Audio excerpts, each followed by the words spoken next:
Super Docteur, c'est le podcast des médecins généralistes. Le podcast qui vous transmet les recommandations de bonnes pratiques et les résultats des grandes études qui vont changer vos habitudes. Super Docteur, c'est la découverte de méthodes de soins innovantes et des interviews de soignants inspirants qui boosteront votre motivation. Un contenu court et pratique chaque semaine pour tous les médecins. Bonjour à tous et bienvenue sur Super Docteur.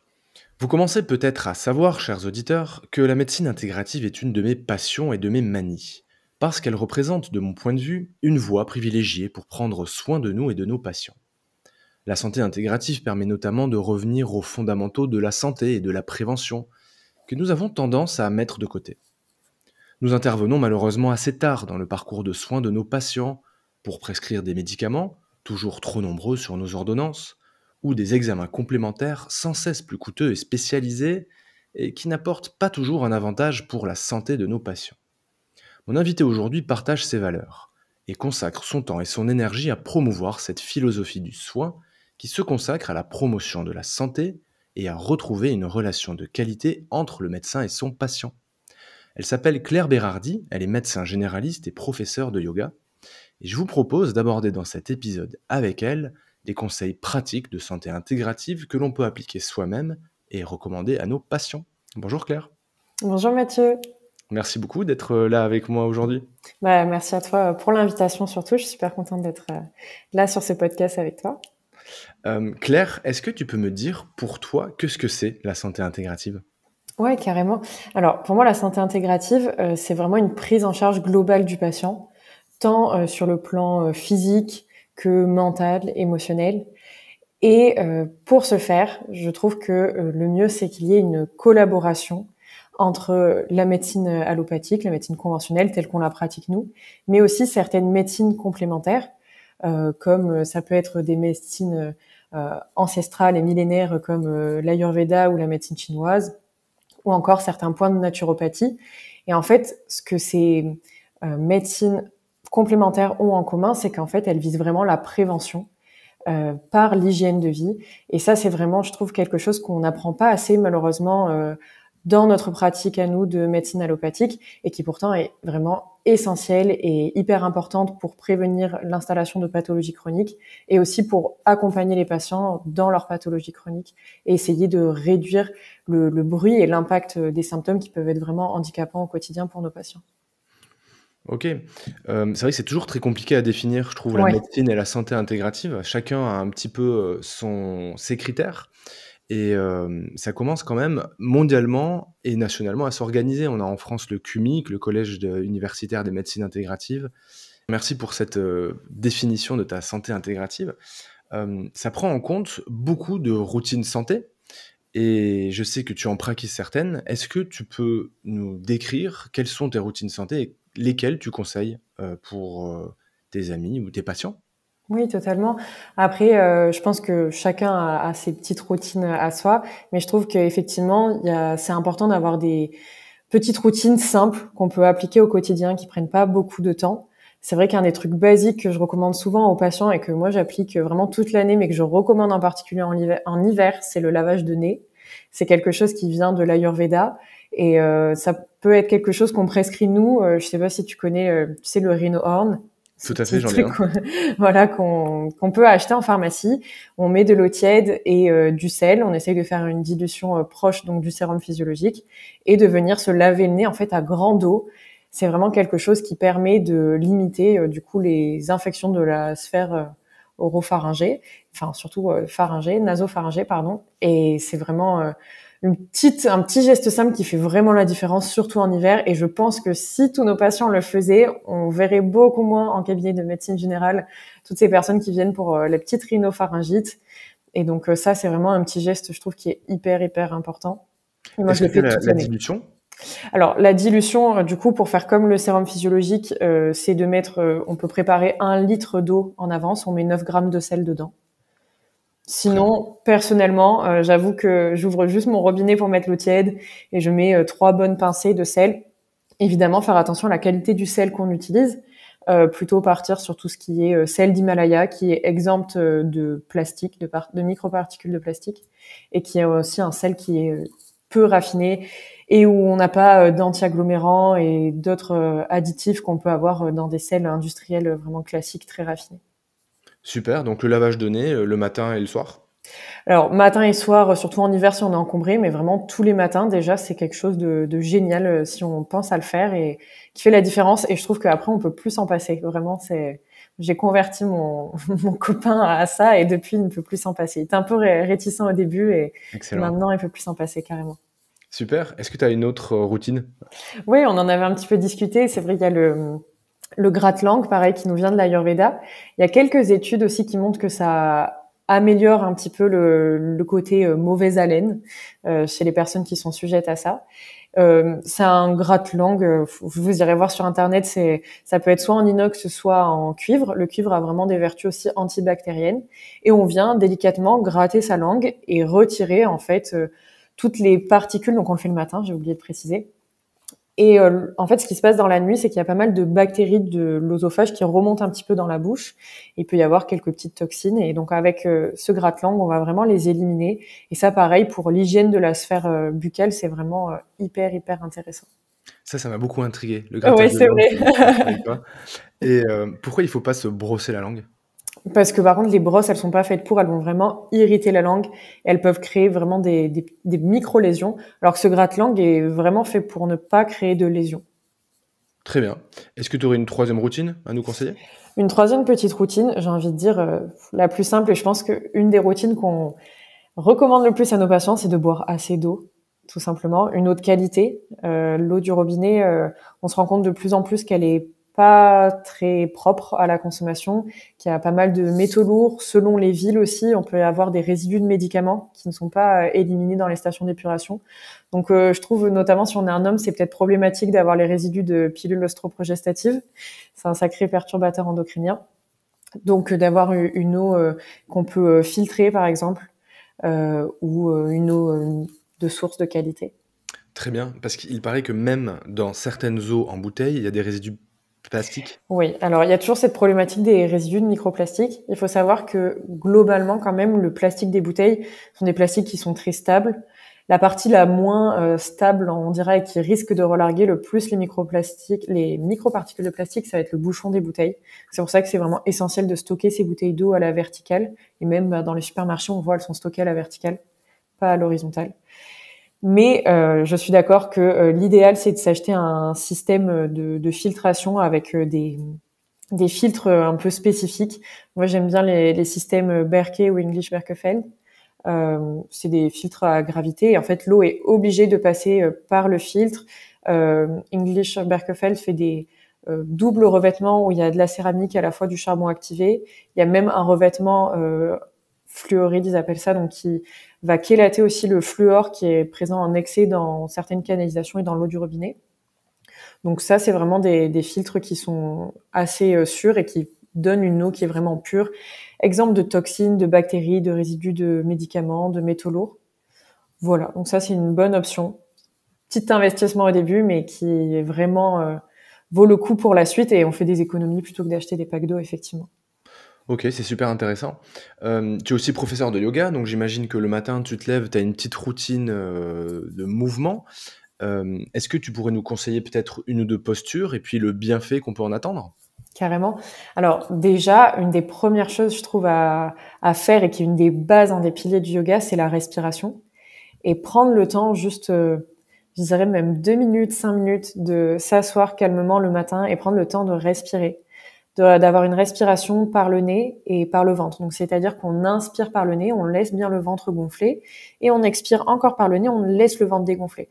Ce type de respiration nasale, calme par le nez, et une respiration qui est plutôt ventrale, ça active vraiment le nerf vague, et les neurosciences maintenant montrent que vraiment ce nerf vague est essentiel, et puis même, enfin les neurosciences et même la science montre que ce nerf vague a un impact essentiel, et donc on va activer vraiment la partie parasympathique du nerf vague, et qui est vraiment, comme on le sait, responsable de la relaxation, de la régénération cellulaire, qui aide à la digestion. Donc c'est vraiment hyper important dans ce monde où on est plutôt en mode sympathique, H24, hyper stressé, toujours à 10 000 à l'heure. rien que de commencer sa journée par là, je trouve que c'est vraiment essentiel. Et aussi de commencer sa journée par une respiration. Ça permet dans la journée, parfois, quand on est dans le rush, de parfois se dire oula, ouais là je monte dans les tours, j'ai une respiration qui est vraiment au niveau en haut des côtes, je suis hyper stressée, je suis vraiment dans ce mode attaque ou fuite. Ok, je vais me poser 2 minutes et me reconnecter à ma respiration. Je trouve d'engrammer ça de bon matin, cette respiration ventrale, ça permet vraiment à n'importe quel moment de la journée d'avoir cette capacité de s'y reconnecter. Je dis pas qu'on est tout le temps en respiration ventrale parfaite toute la journée, mais ça ouvre une porte, entre guillemets. C'est vrai que c'est un truc extrêmement puissant de se rendre compte à quel point très souvent dans la journée on est stressé, on a la cage thoracique complètement bloquée et on respire uniquement par la bouche et par le thorax. Et quand on se rend compte, moi je le fais plusieurs fois par jour, on peut même mettre une alarme sur son portable, Ouais, se carrément. rappeler de ça pour faire une respiration abdominale et faire quelques cycles respiratoires beaucoup plus lents. Ok, donc tu te lèves, tu respires. C'est ça. Est-ce que tu fais peut-être une posture particulière ou un mouvement que tu pourrais conseiller pour démarrer la journée? Ouais, je trouve que de faire ce qu'on appelle les salutations au soleil, donc c'est un enchaînement de petites postures. C'est facile à trouver, vous pouvez en trouver sur YouTube ou même sur n'importe quel site internet qui parle de yoga. C'est vraiment hyper complet parce que à la fois il y a de l'étirement, donc de l'étirement musculaire, mais aussi ça va travailler au niveau des fascias qui sont vraiment hyper importants pour tout ce qui est drainage lymphatique et donc drainage des toxines dans tout le corps. Et il va y avoir une petite partie renforcement musculaire vu qu'on vient faire quelques planches. Donc ça aussi, vu qu'on est quand même tous très sédentaires, les muscles profonds, le gainage, c'est quelque chose qui est souvent mis à mal et qui est pourtant essentiel pour se sentir bien et éviter d'avoir des douleurs au dos, des choses comme ça. Donc c'est vraiment, je trouve, une routine. Pareil, on peut en faire juste 5 minutes et c'est hyper complet et ça énergise énormément aussi. Ça permet de tout mettre en route pour bien commencer sa journée. Top, merci Claire. Donc tu nous as parlé de tes routines, le lavage de nez, le gratte-langue, l'hydratation majeure tout au long de la journée. Tu nous as parlé de l'importance de la respiration le matin, mais aussi plusieurs fois dans la journée, des postures de yoga. Après, ce qui est problématique et ce dont tu es très sensible, c'est les multiples expositions aux perturbateurs endocriniens et aux toxiques qu'on peut croiser tout au long de notre journée, que ça soit au boulot ou volontiers dans notre cuisine. Est-ce que tu peux nous donner des conseils pour se tenir éloigné de ces toxiques, de ces perturbateurs? Comment les reconnaître et comment trouver une alternative? Carrément. Bah déjà, on en a un petit peu parlé avec l'eau. Donc déjà, filtrer son eau, c'est une bonne façon d'éviter tous ces perturbateurs-là. Euh, Dans la cuisine, par exemple aussi, les matériaux les plus safe et exemple de perturbateurs endocriniens ou de polluants éternels, ça va être tout ce qui est casserole en inox, en fonte, en acier aussi, ça existe. Tout ce qui est ustensiles en bois, en inox et le verre aussi, si on veut cuire par exemple un gâteau, bah plutôt dans un moule en verre plutôt que quelque chose qui a un revêtement en téflon. La poêle, alors je rentre un peu dans le détail, mais la poêle en fonte, elle va, à force de l'utiliser, elle va ce qu'on appelle se culotter, donc avec le gras, ça va faire un revêtement qui va être naturellement anti-adhésif. Et la fonte, c'est un excellent conducteur, donc ça chauffe vraiment hyper vite et ça cuit vraiment super bien les aliments. Et Donc donc ça, les c'est top. ustensiles, tu disais en bois? Ouais, en bois ou en inox, Ok, c'est top. Éviter tout ce qui est plastique, qui en plus, au contact de la chaleur, va relarguer énormément de particules de plastique.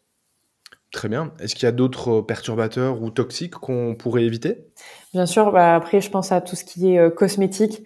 Essayer d'avoir des listes d'ingrédients qui sont les plus simples possibles. On peut s'aider de certaines applications aussi pour se repérer un petit peu dans tout ça.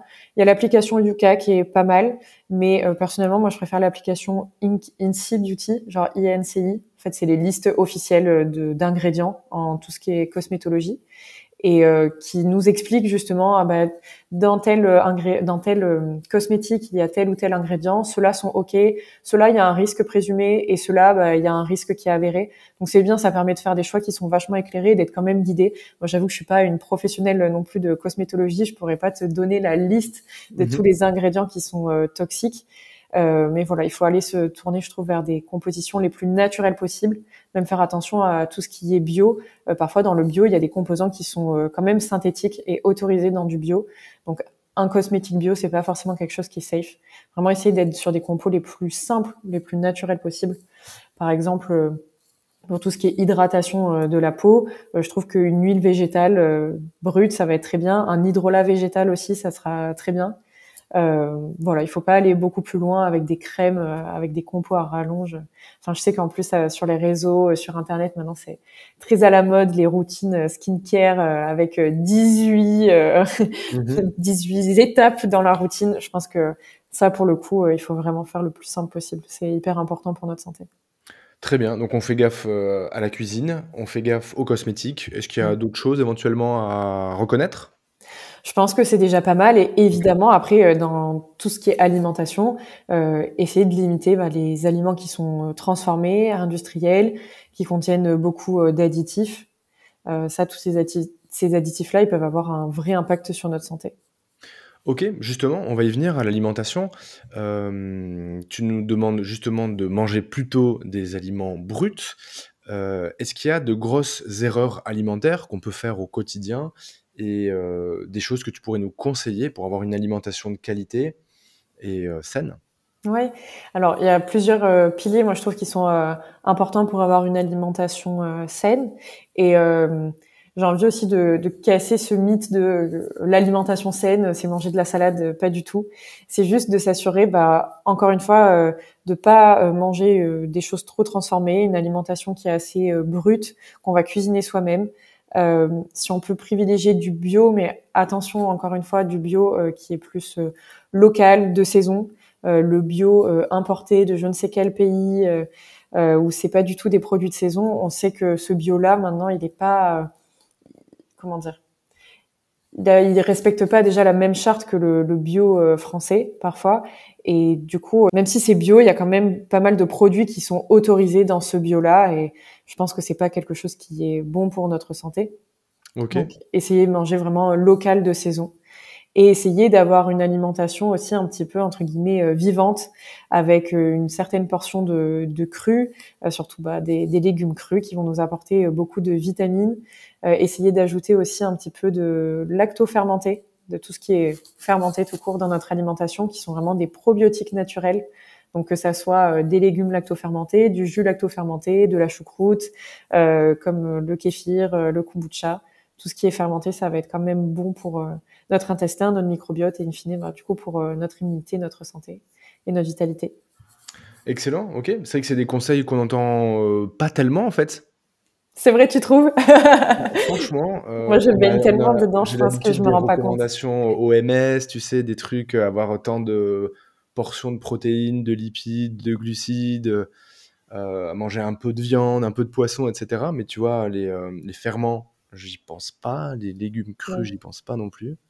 Oui, c'est important d'avoir une alimentation qui est vivante et effectivement, une alimentation variée, c'est aussi une des bases. Je suis totalement d'accord qu'il faut vraiment varier à la fois les différentes classes de macronutriments et à la fois la source, par exemple, de protéines, de lipides. Effectivement, de plus on varie, plus on va s'apporter des macros et des micronutriments variés qui sont essentiels pour notre santé et notre équilibre. Top, je te remercie beaucoup Claire, c'était super intéressant. Est-ce que tu voulais rajouter quelque chose pour cet épisode qu'on aurait oublié pour avoir une santé et des gestes quotidiens sains pour notre corps et notre esprit? Ouais, carrément. Moi, un truc qui me tient à cœur et dont je parle beaucoup aussi sur mon compte, c'est du mode de vie anti-inflammatoire. J'allais dire l'alimentation, mais je trouve que c'est tout un mode de vie qui est important d'avoir. C'est vrai, on en a un petit peu parlé tout à l'heure en parlant du nerf vague, mais on est dans un monde qui est inflammatoire, j'ai envie de dire. On est vraiment très stressé. Effectivement, il y a cette abondance d'alimentation transformée, d'aliments qui sont en fait aussi beaucoup des calories vides. Et puis voilà, ce stress, on dort pas assez, l'eau on s'hydrate peut-être pas assez, on dort pas assez. Bref, toutes ces choses qui font qu'on peut créer une inflammation dans notre corps et même parfois une inflammation qui est à bas bruit, donc qui va entre guillemets un petit peu passer sous les radars, mais on a quand même ces petits maux au quotidien, des petites douleurs articulaires un petit peu partout.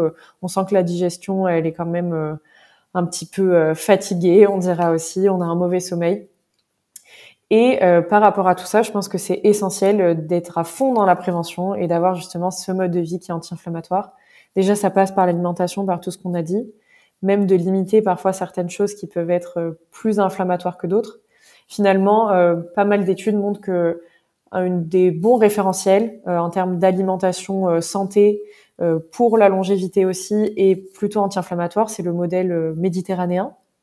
Donc, bon, on n'a peut-être pas le temps de s'étaler là-dessus, mais vous pouvez aller voir notamment les travaux du professeur Michel Delorgéril, qui sont vraiment hyper intéressants, qui travaille au CNRS et qui est cardiologue. Donc, c'est vraiment faire de la prévention par l'alimentation et aussi, avoir des outils de gestion du stress, avoir un bon sommeil, une eau de qualité, bien boire et le mouvement aussi qui a une place vraiment centrale dans cette prévention de l'inflammation avec notamment la respiration. Je pense que là, on a fait le tour. Excellent, si on respecte tout ça, je pense qu'on peut vivre 120 ans là. C'est l'idée un petit peu dans toutes les zones bleues justement où on a des gens qui vivent jusqu'à 120 ans, où on a plus de centenaires en tout cas. Effectivement, ils font naturellement tout ça. Aussi, dernière chose, ils sont pas mal finalement en extérieur, dans la nature, profitent de l'énergie et de la lumière du soleil, la lumière naturelle. Donc c'est vrai que tout ça, c'est important. Super, merci infiniment Claire. C'est à toi, c'est ton moment promo, je vais te laisser quelques secondes. Tu peux nous dire où est-ce qu'on peut te retrouver, où est-ce qu'on peut trouver ton travail et te suivre? Carrément. Alors, on peut me retrouver sur Instagram, sur le compte Wao Yoga Santé. Donc, Wao, ça s'écrit W-A-O. Et entre yoga et santé, il y a un petit tiré du 8. Avec mon conjoint aussi, qui est kinésithérapeute spécialisé dans le sport et le yoga. On a aussi une plateforme de cours de yoga en ligne et aussi on va sortir, je spoil un peu, mais on va sortir aussi des programmes un peu de prévention et santé intégrative avec des conseils vraiment généraux. Évidemment, en santé, il faut toujours individualiser et se faire accompagner par des professionnels, mais on se dit que si on peut déjà faire porter ces grands messages globaux de prévention et de santé intégrative, ça sera déjà gagné. Donc, on peut nous retrouver sur waoyoga.uscreen.io. Peut-être tu écriras en description. Je mettrai tout ça dans les notes. Merci beaucoup Claire, à bientôt. Merci beaucoup Mathieu, à bientôt. Salut. J'espère que cet épisode t'a plu. Si c'est le cas, pense à t'abonner pour ne rater aucun épisode. Si tu veux me laisser une note de 5 étoiles sur ton application, ça m'aiderait aussi beaucoup. Tu peux également rejoindre la newsletter afin de recevoir une fois par mois un mail dans lequel je te transmets plein de contenu pour la médecine générale. Enfin, tu peux participer financièrement sur la cagnotte Tipeee. Toutes les ressources sont dans les notes de cet épisode. À bientôt!